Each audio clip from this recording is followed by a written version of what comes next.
Good morning to all of you. मैं अतुल कुमार शर्मा आप सभी का अपने YouTube channel free chemistry by Sharma ji पर हार्दिक स्वागत और अभिनंदन करता हूँ। जो मुझसे नए जुड़ रहे हैं आप सभी से गुजारिश करता हूँ कि सभी लोग मेरे चैनल को सब्सक्राइब करेंगे, साथ ही साथ बेल आइकन को जरूर प्रेस करेंगे ताकि मेरे द्वारा अपलोड की जाने वाली वीडियोज की नोटिफिकेशन आप सभी के लिए सबसे पहले प्राप्त हो सके। स्टूडेंट्स, आज हम लोग एक इम्पॉर्टेंट प्रश्न के साथ उपस्थित हैं और वह प्रश्न है अंतर हैलोजन यौगिक। इसको इंग्लिश में इंटर हैलोजन कंपाउंड भी कहते हैं और ये प्रश्न 2021 के बोर्ड एग्जाम के लिए बहुत अधिक इंपॉर्टेंस रखता है। क्या होते हैं इंटर हैलोजन कंपाउंड, चलिए चर्चा करते हैं। आपके लिए बता दूं, आप सभी ने देखा होगा, आप सभी लोग जानते हैं कि ये हैलोजन्स पी ब्लॉक में रखी गई है। पी ब्लॉक का जो 7th ए वर्ग है, मैं कंप्लीट नॉलेज आपको प्रोवाइड करने जा रहा हूं, इसीलिए बहुत धैर्य बना करके सारे पॉइंट को समझिएगा। हैलोजन पी ब्लॉक में रखे गए हैं, कौन कौन से हैं? F, उसके बाद Cl, Br, I और उसके बाद में AT, HT। तो ये 5 एलिमेंट्स पी ब्लॉक में प्रेजेंट हैं। कौन सा वर्ग है? तो बच्चों 7th ए वर्ग है। इन सभी को हैलोजन्स कहा जाता है। इनमें जो AT आप देख रहे हैं, जिसको एस्टेटीन कहते हैं, ये कृत्रिम है। मैं यहां पर लिखे देता हूं, ये कृत्रिम है। इसको मानव के अपने लैब में बनाता है। ये रेडियो एक्टिव भी है।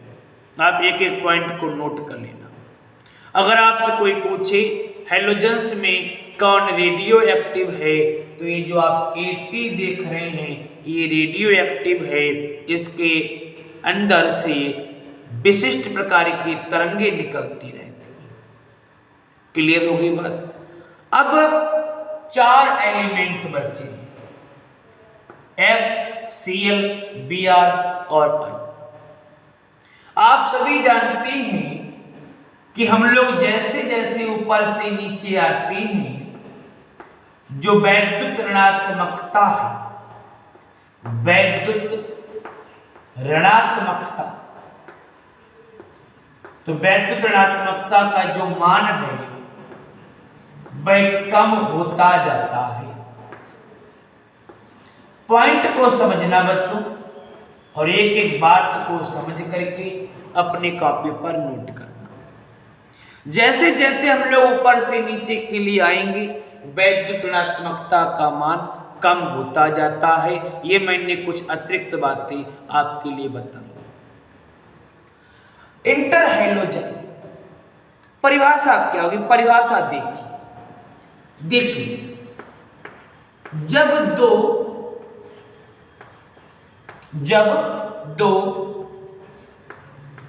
हैलोजन आपस में संयोग करते हैं, पॉइंट को नोट करना है। जब दो हैलोजन आपस में संयोग करते हैं तो बनने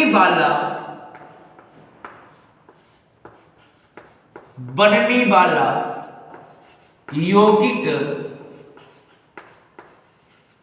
क्या कहलाता है बच्चों? मैं यहां पर लिखता हूं, अंतर हैलोजन यौगिक कहलाता है।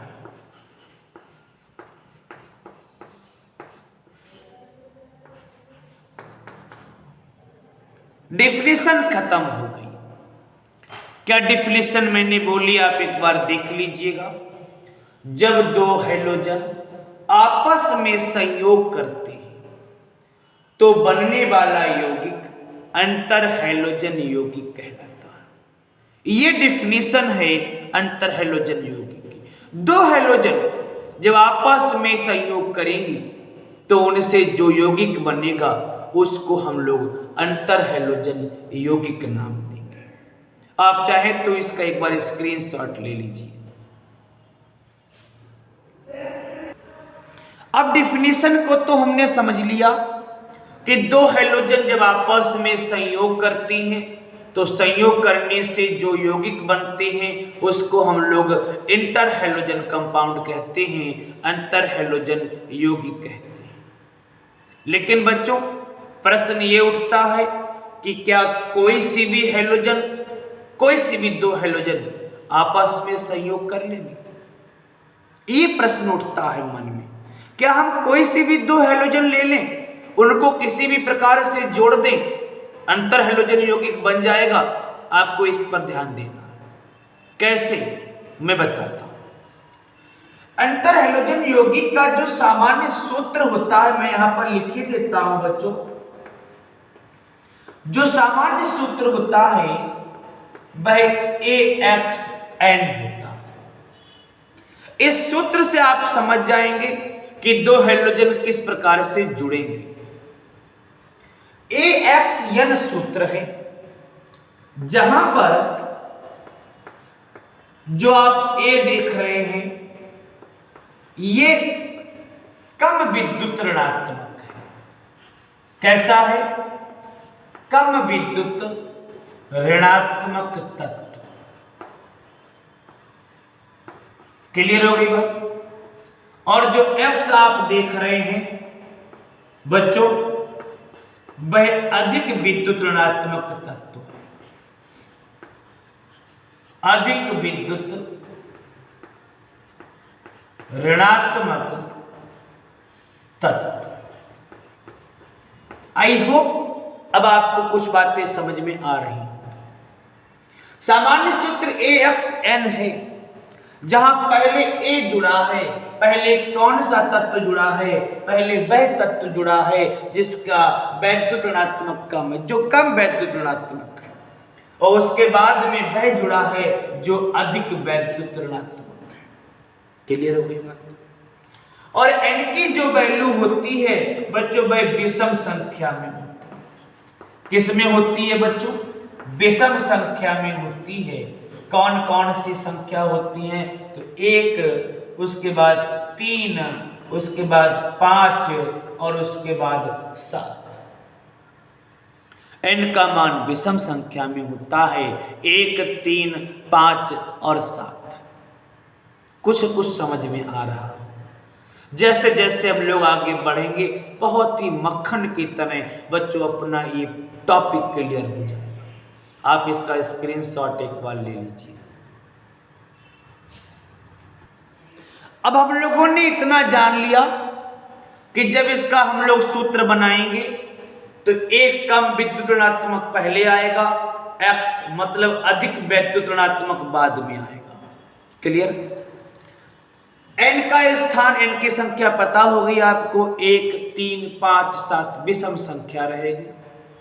बात आती है अंतर हैलोजन यौगिक का वर्गीकरण। ये कितने प्रकार के होती है, तभी हम लोग फिर फार्मूला भी बना लेंगे। बच्चों ये जो अंतर हैलोजन यौगिक हैं ये 4 प्रकार की होती है। कितने प्रकार के होती है बच्चों? 4 प्रकार के। कैसे देखिएगा? एक में n बराबर 1, n बराबर 1। फार्मूला किस प्रकार का बनेगा? AX प्रकार। क्या बनेगा बच्चों? AX प्रकार। दूसरा n बराबर 3, कौन सा प्रकार बनेगा? AX3 प्रकार। क्लियर। तीसरा n बराबर 4, कौन सा प्रकार बनेगा, यहां पर भी गलत हो गया, 5 करना है, तो ये बना AX5 प्रकार। और एक लास्ट की बात करता हूं, n बराबर 7 यानी AX7 प्रकार। 4 ही तो मान मैंने बताए थे, 1, 3, 5 और 7। 1 है तो AX प्रकार, 3 है तो AX3 प्रकार, 5 है तो AX5 प्रकार और 7 है तो AX7 प्रकार। एग्जाम्पल क्या हो गया सुनिएगा। AX प्रकार में A कैसा कम विद्युत ऋणात्मक, X कैसा अधिक विद्युत ऋणात्मक। आइए देखते हैं। ऊपर से नीचे आएंगे वैद्युत ऋणात्मकता घटेगी। मैं यहां पर अगर F और Cl को लेकर के बात करूं तो Cl चूंकि नीचे है तो कम विद्युत ऋणात्मक होगा, जो ऊपर है वो अधिक विद्युत ऋणात्मक होगा। तो जो कम होगा वो पहले आएगा, जो अधिक होगा वो बाद में आएगा, यानी ClF बन सकता है। इसी प्रकार Br की बात करें तो BrCl बन जाएगा, BrF बन जाएगा, IBr बन जाएगा, BrCl बन जाएगा। कम वाला पहले, अधिक वाला बाद में। क्लियर हो गई बात। अब कुछ नहीं करना, यहीं पर मैं 3 ला करके बात करूं, ClF3, BrCl3, बहुत से एग्जाम्पल बन जाएंगे। आगे देखिए, ClF5, BrCl5, एग्जाम्पल की लाइन लगा लीजिए। अगला ClF7, BrCl7। क्लियर हो गई बात। तो अंतर हैलोजन यौगिक कितने प्रकार के होते हैं? 4 प्रकार के।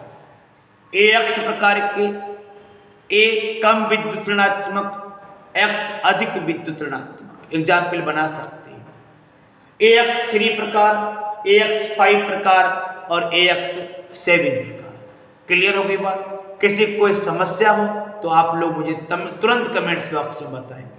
आप एक बार इसका स्क्रीनशॉट ले लीजिए। अगली हेडिंग है नामकरण। मैंने बोला कंप्लीट वीडियो है साहब, ये सारी बातें एक्सप्लेन करके आपको बताऊंगा, कॉपी पर नोट करते रहना। हमने जान लिया अंतर हैलोजन यौगिक किन्हें कहते हैं, हमने जान लिया इनका सामान्य सूत्र क्या होता है, हमने जान लिया कितने भागों में बांटा गया है, हमने जान लिया कि इनके फार्मूले क्या क्या हो सकते हैं। अब बात आती है नामकरण की। इनका IUPAC नाम नहीं हो सकता। आप जानते हैं IUPAC पद्धति केवल और केवल कार्बनिक यौगिकों के लिए लागू होती है, और ये अंतर हैलोजन यौगिक ये कार्बनिक नहीं है, क्योंकि इसमें 2 हैलोजन आपस में जुड़ती हैं। इनका नामकरण बहुत सरल तरीके से कर लेंगे, देखिएगा। मैं आपको एक तरीका बताता हूं, एक लाइन लिखता हूं और उस लाइन से आप तुरंत इसका नामकरण कर लेंगे। मैंने लिखा हैलोजन, उसके बाद में लिखता हूं हैलाइड, हैलोजन, उसके बाद लिखा हैलाइड, और बीच में साहब लिख देता हूं गिनती। बीच में क्या लिखता हूं? गिनती। ये लाइन मैंने लिखी है। इस लाइन से आप किसी भी अंतर हैलोजन यौगिक का नाम बता सकते हैं। जैसे मैं एक यौगिक ले लेता हूं AX प्रकार का,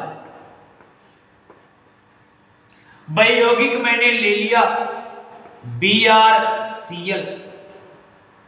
आप इसको देखिए, हैलोजन पहले का क्या लगा? पहले Br लगा। Br हैलोजन है, क्या नाम है इसका? इसका नाम है ब्रोमीन।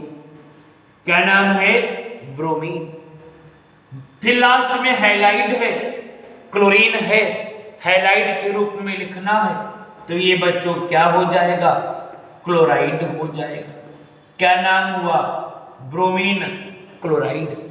N की वैल्यू 1 है, आप चाहें तो यहां पर मोनो लगा सकते हैं, 1 के लिए मोनो प्रयोग करते हैं तो ब्रोमीन मोनोक्लोराइड। मोनो लगाएं अथवा ना लगाएं आपको कोई समस्या नहीं, तो नामकरण दे लेंगे। अगर मैं आपसे ICl का पूछूं तो आप कहेंगे आयोडीन क्लोराइड। समझ में आ गई बात।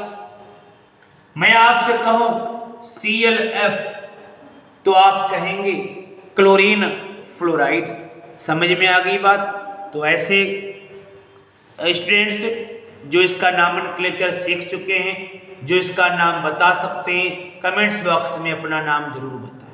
बच्चों बहुत ही सरल तरीके से आपके सामने मैं अंतर हैलोजन यौगिक को कंप्लीट कर रहा हूं, तो एक लाइक तो बनता है। जल्दी से बच्चों इसको शेयर कर लीजिए, अपने दोस्तों को भी लिंक सेंड करेंगे ताकि वो भी सारी बातों को समझ सके और लाभ उठा सके। चलिए आगे चर्चा करते हैं। अब मैं अलग से कुछ कंपाउंड देता हूं। मान लेता हूं मैंने BrCl3 की बात की है, BrCl3 तो हैलोजन क्या है, ब्रोमीन है। तो ये बच्चों ब्रोमीन हो गया। गिनती देखिए 3 की आई है तो यहां पर ट्राई हो गया, ब्रोमीन ट्राई। हैलाइड के रूप में हैलोजन है, हैलोजन कौन सा, क्लोरीन, तो ये हो जाएगा साहब क्लोराइड, ब्रोमीन ट्राई क्लोराइड। कोई समस्या। अगर यहां पर बच्चों में 7 कर दूं तो ब्रोमीन हेप्टाक्लोराइड हो जाएगा। अगर मैं यहां पर 5 कर दूं ब्रोमीन पेंटाक्लोराइड हो जाएगा। तो मुझे नहीं लगता अब कोई ऐसा बंदा जो इनका नामनक्लेचर ना कर ले। कमेंट्स बॉक्स में जरूर बताना क्या आपको नामनक्लेचर आ गया। चलिए मैं अगले पॉइंट की बात करता हूं।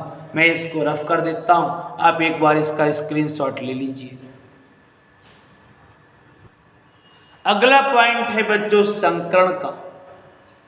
आपसे पूछ सकते हैं कोई भी एक प्रकार का कोई भी अंतर हैलोजन यौगिक आपको दे देंगे और आपसे पूछेंगे कि सर इसमें संकरण कौन सा है, आपको बताना होगा। कंप्लीट प्रश्न बनेगा। मैं बताता हूं, चुटकियों में साहब आप बता लेंगे कि किस प्रकार के अंतर हैलोजन यौगिक में कौन सा संकरण दे रखा है। ध्यान से समझना। मैं उससे पहले एक प्रश्न और आपके लिए कंप्लीट करा देना चाहता हूं। कौन सा प्रश्न है? प्रश्न है कि ये जो आप फ्लोरीन देख रहे हैं, यह फ्लोरीन प्रकृति में सर्वाधिक वैद्युत ऋणात्मक होती है।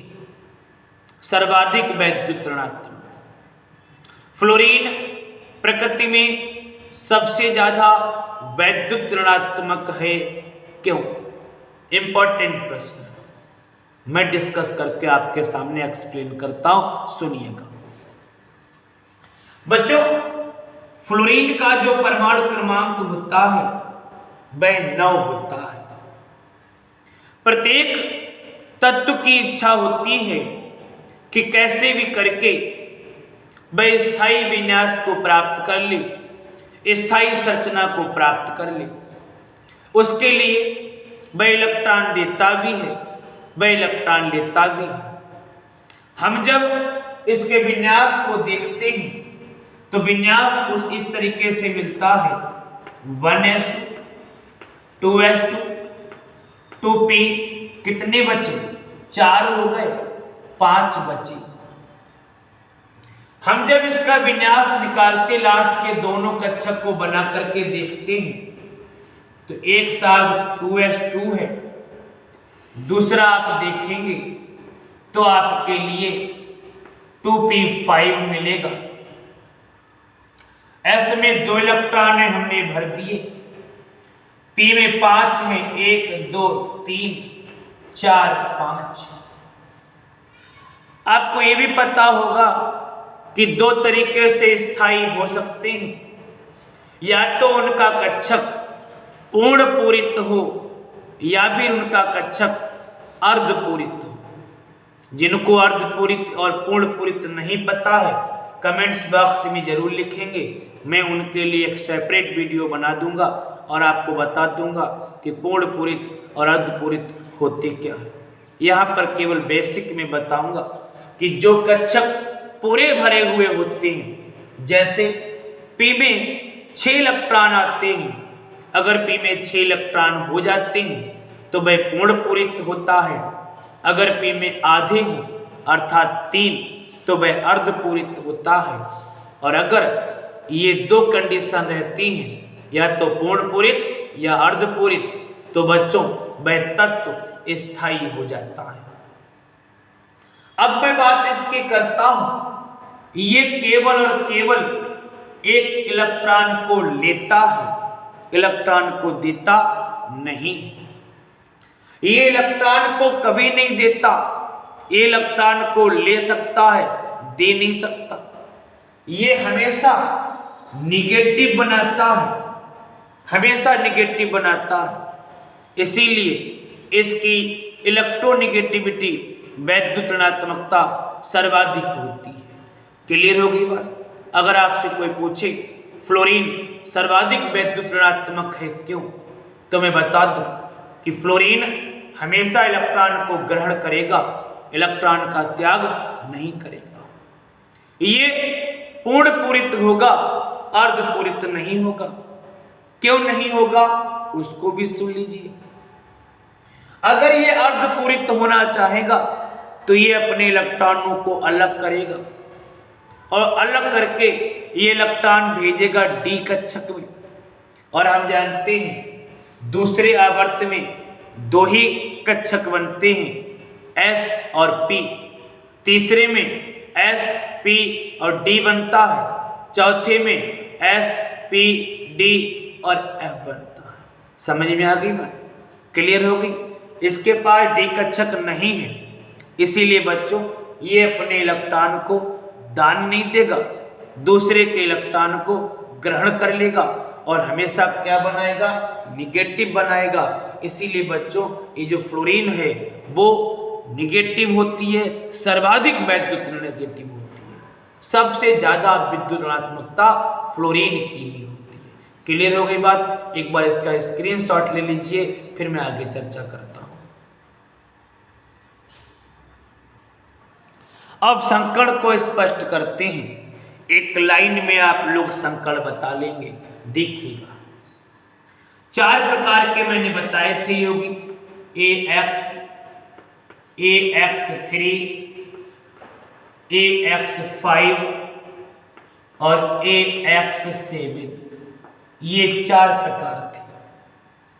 अगर आपके पास AX प्रकार का कोई यौगिक है तो बच्चों उसमें sp3 संकर्ण होगा। कैसा? sp3 क्यों होगा मैं अलग वीडियो में आपके लिए बताऊंगा।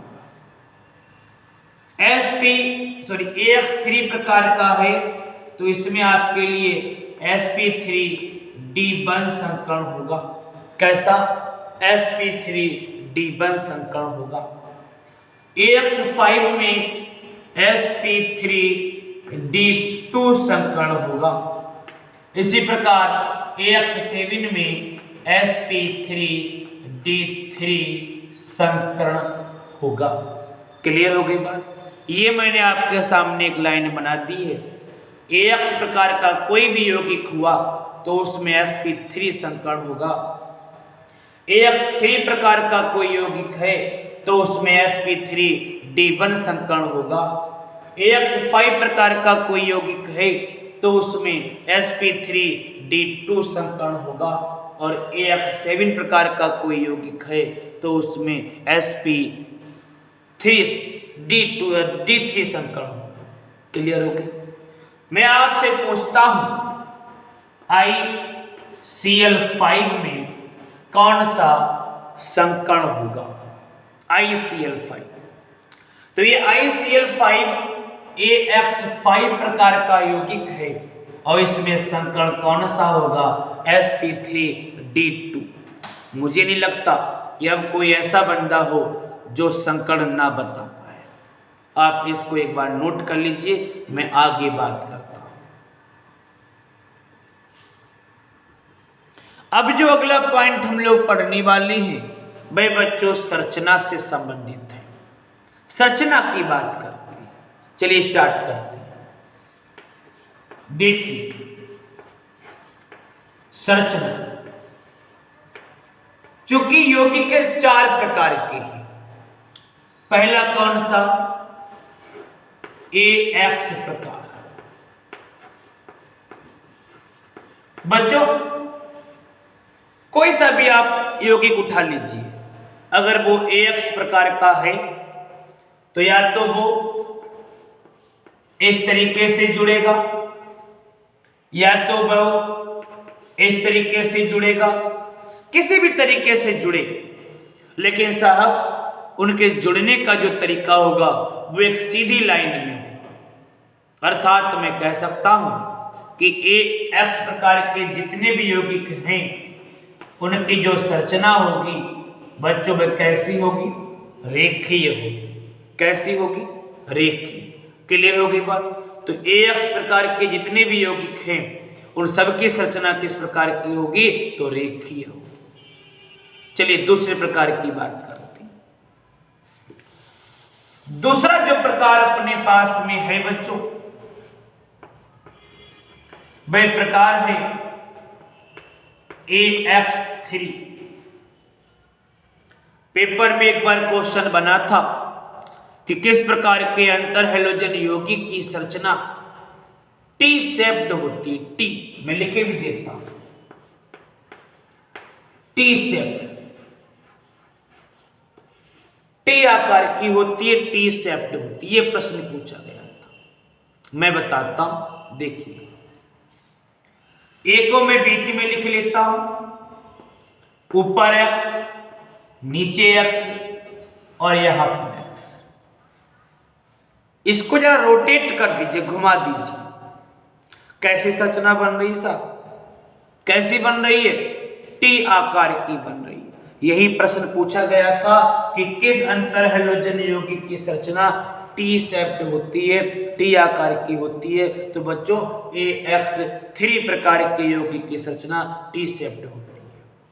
अब ऐसे आप देखेंगे, अगर इसको मिला दिया जाए, ध्यान से देखना, तो त्रिकोण मिल रहा है। क्या मिल रहा है? त्रिकोण मिल रहा है। अर्थात इसकी स्ट्रक्चर त्रिकोणीय होती है और साथ ही साथ आपने देखा टी शेप्ड भी होती है। क्लियर हो गई बात? चलिए आगे बात करते हैं। इसके बाद बात आती है तीसरे स्ट्रक्चर की, तीसरे प्रकार की यौगिक की, जो है AX5 प्रकार। कोई सा भी हो सकता है। किस तरीके से अरेंजमेंट होगी देखिए, ए बीच में रहेगा और उसके चारों तरफ मैं X को ऐड किए देता हूं। ये देखिए, ये मैंने चारों तरफ जोड़ दिए, ये बन गया वर्ग। क्या बन गया बच्चों? वर्ग बन गया। अभी एक 4X जोड़े हैं, एक X बचा है, उसको मैं यहां पर लगा देता हूं। ये सीधा डंडा मैंने लगा दिया। ये डंडा पिरामिड का काम करेगा, सीधा है, पिरामिड का काम करेगा। तो संरचना बनी वर्ग पिरामिडीय। क्या बनी बच्चों? वर्ग पिरामिडीय। क्लियर हो गई बात? यहां तक किसी कोई समस्या? तो AX5 प्रकार के जो यौगिक हैं उनकी स्ट्रक्चर किस प्रकार की होती है? आपके सामने मैंने बताया कि इनकी स्ट्रक्चर वर्ग पिरामिडीय होती है। चलिए आगे बात करते हैं। अगला जो लास्ट हमारे पास यौगिक है वो है AX7 प्रकार। AX7, अब AX7 प्रकार का कोई यौगिक है तो उसकी स्ट्रक्चर कैसी होगी देखिएगा। मैंने A बीच में लगा लिया, और फिर क्या किया, मैंने 5 इस तरीके से फलक बना दिया। मैं इनमें जोड़े देता हूं x x, ये साहब बन गया पंचफलकी। क्या बन गया बच्चों, चाहे पंचफलकीय बोलिए चाहे पंचकोणीय बोलिए, लेकिन x जोड़ने कितने 7, 5 जोड़ दिए। 2 बचे हैं, उनको मैं इस तरीके से जोड़े देता हूं, 1 और 1 यहां पर। आप ऐसे जोड़ सकते हैं, आप ऐसे जोड़ सकते हैं, आप ऐसे जोड़ सकते हैं। तो ये पंचकोणी तो था, 2 डंडे निकाल दिए, ये भी पिरामिड ये भी पिरामिड। तो पिरामिड कितने हो गए, 2 हो गए। तो क्या हो गया, पंचकोणीय। और फिर बच्चों क्या होगा, द्विपिरामिडीय। पंचकोणीय द्विपिरामिडीय। तो AX 7 प्रकार के स्ट्रक्चर पंचकोणीय द्विपिरामिडीय। तो आपको सारी बातें अगर समझ में आ गई हो तो कमेंट्स बॉक्स में मुझे जरूर बताएं। मैंने आपके सामने अंतर हैलोजन यौगिक की परिभाषा, उसके एग्जाम्पल, उसके सूत्र, उसका वर्गीकरण, उसका नामकरण, साथ ही साथ उनकी संरचना को एक्सप्लेन किया है। अगर आपको यह लेक्चर अच्छा आया हो, पसंद आपने किया हो, तो कृपया करके लाइक जरूर करें।